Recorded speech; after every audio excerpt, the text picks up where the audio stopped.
We are on the cusp, like 4 weeks away from getting there. And the heavy news article last week, before I think he visited you, was that Taylor Swift is not in the movie, according to Deadline. And you may be saying, Chris, why would you come and debunk a Cameo thing very quickly?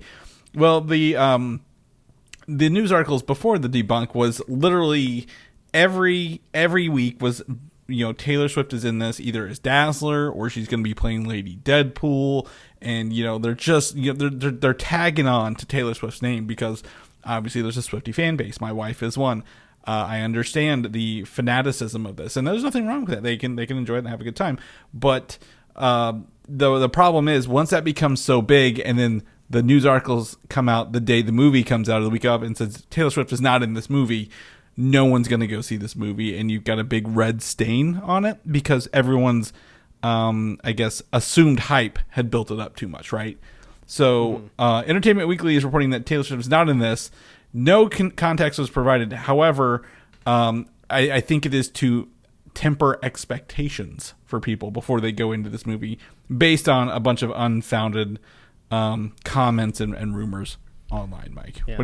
Honestly, the news is just great for the thumbnail this week on the show. I was able to put Taylor Swift in the thumbnail, so I can only assume it will increase our YouTube click-through rate tenfold that I was able to throw her up on there. I don't know what those new listeners are coming to look for, but just happy I was able to pull a picture of Taylor Swift and juice the stats a little bit. But yeah, no, you're totally right. When you get a star this big, you can't really like dangle the carrot out there trying to get people in, and then they watch the movie and they're not in it. I mean, it could still be a delightful surprise if the cameo is there, but I think of this more as like a broader question, right? She has become so widely acclaimed for being this all-star musician. I've even seen video essays out there of her directing and cinematography for all of her music videos. So she definitely has this talent when it comes to telling stories and writing lyrics.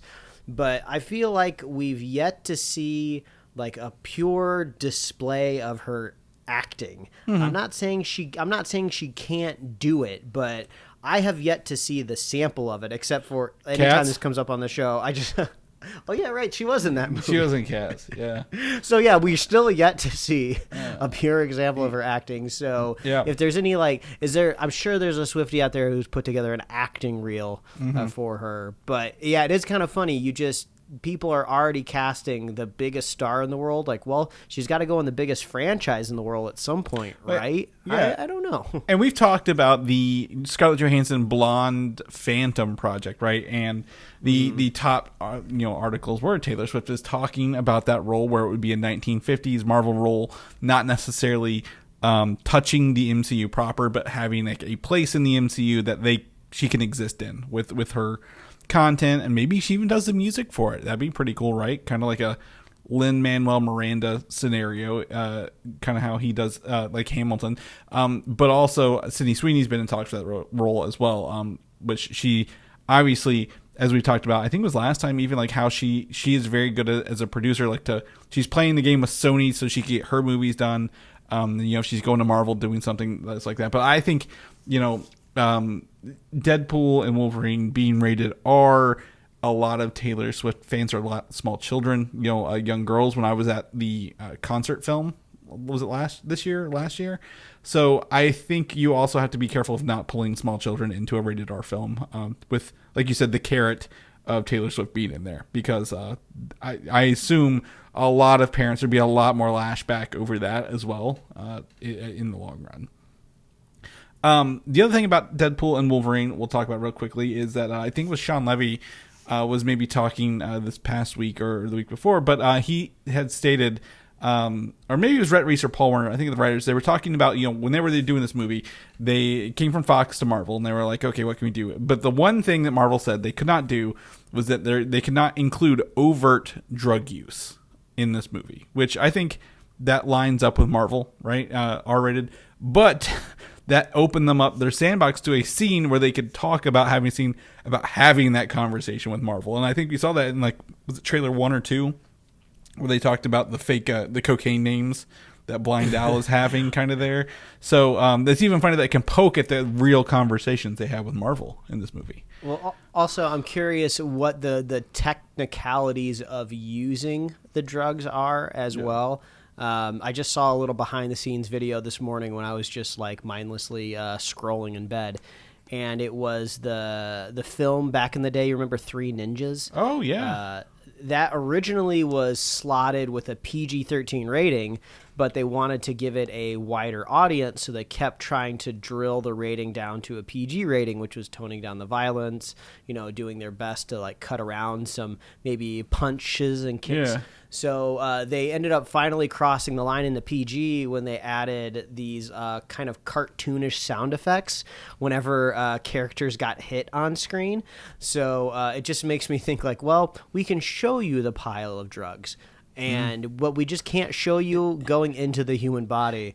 And I feel like Deadpool has the advantage of like, I'm pretty sure in one of the movies he's done drugs with his mask on. He puts the brick of cocaine up his mask and then punches his face, and like the powder comes out everywhere. If you remember, like from that. See, it's like, now, do you consider that drug use? We do not see it could be exposed flour. Nostril. It could be flour. I mean, it wasn't labeled cocaine, so.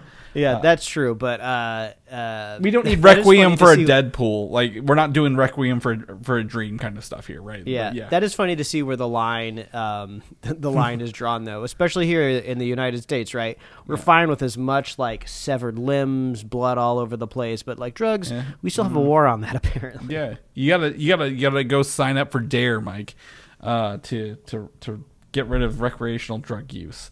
But yeah, Deadpool and Wolverine, I think that's our next film on our watch list. Very, very excited. A lot of unknowns. I'm trying to stay clear of rumors and articles myself to get in. So very hyped to watch this next month, and we'll be talking probably a couple more times before we see it. Also, this is an asterisk, an alert.